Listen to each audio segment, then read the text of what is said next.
Patnubay ng mga magulang ang kailangan sa programang ito ngayong hapon. Welcome back to Kababayan Today. If you are just joining us, we had a very lively and honest discussion just a while back, and we are talking about modern versus traditional forms of love. Sa panahon ngayon, kailangan po i-accept na natin lahat ng ating mga kababayan. At alam mo, the favorite pastime of the Filipino is chismis. Diba? So, but if you look at chismis, it just means this is what society at the moment deem what is, acceptable. Diba? At pag pinag-uusapan ng isang bagay, dahil marami tayong, we would like to be able to put our own spin on it, di ba? Marami tayong mga opinion. So it's okay to share opinions as long as we respect. I think that's the most important.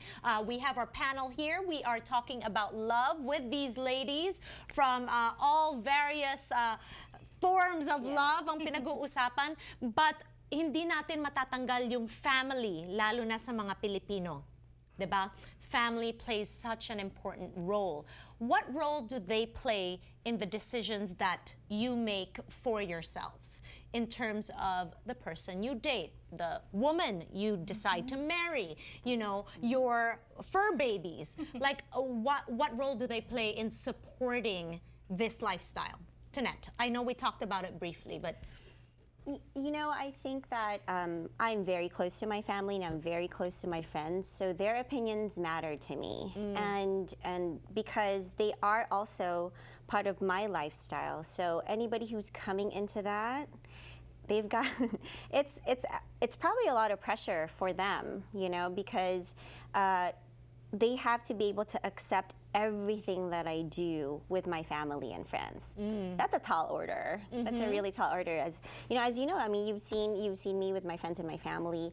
I've got 37 first cousins that are could make really opinionated comments, but at the same time, I know that they do it lovingly, and I know that at the end of the day, they'll understand. So, and they just really hope that I choose well.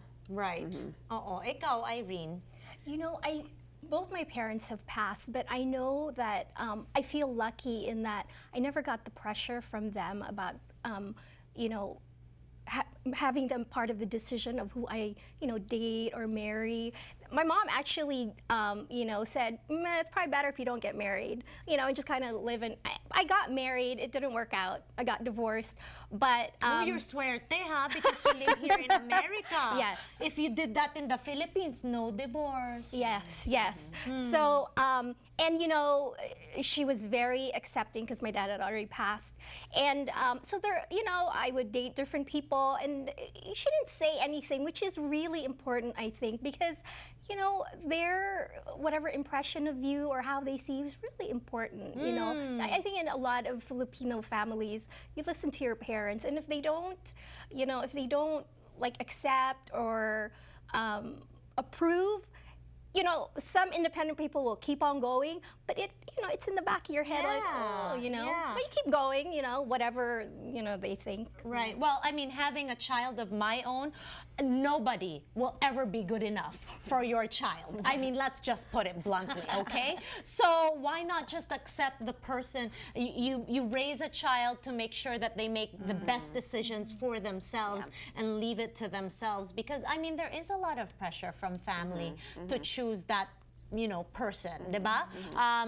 Was your father, Allison, a big deciding factor in terms of choosing a wife? No. Okay.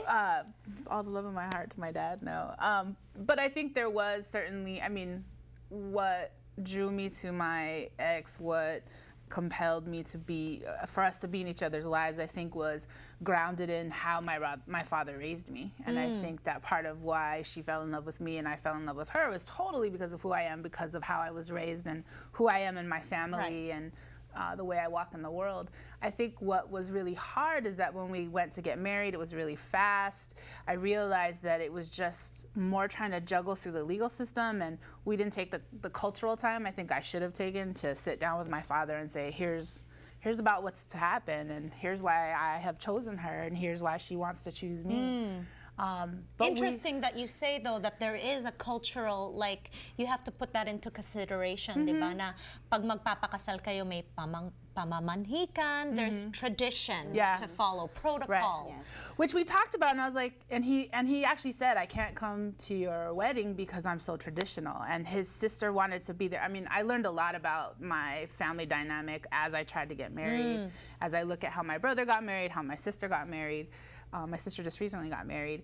And when he said to me, I'm too traditional, I can't go, I had a really hard time. And we had this really honest moment where I was like, yeah, but you're so traditional, but you're the first person in our family to marry outside of a Filipino partnership. When you married my mother, it had only been legal for so many, like less than a decade or whatever. So it's Right. like you were already breaking so many boundaries. So I just saw how all the things he wanted for us, why he came to the States, like the message that my Lolo gave him as he was being raised, what drove him to be here, gave me the ability to be who I am. And then I think he was shocked and surprised that I grew that much farther. So I think part of what I appreciate about family and love is that, yeah, we want to love each other, and if we're really going to love each other for all that we are, we're going to watch out for each other. But we also have to take stock of ourselves when we're surprised by what that love gives to the people in our lives. Wow, that's deep. That is deep. Oh, pag-isipan nyo yun, ha? Magbabalik tayo. We'll be right back.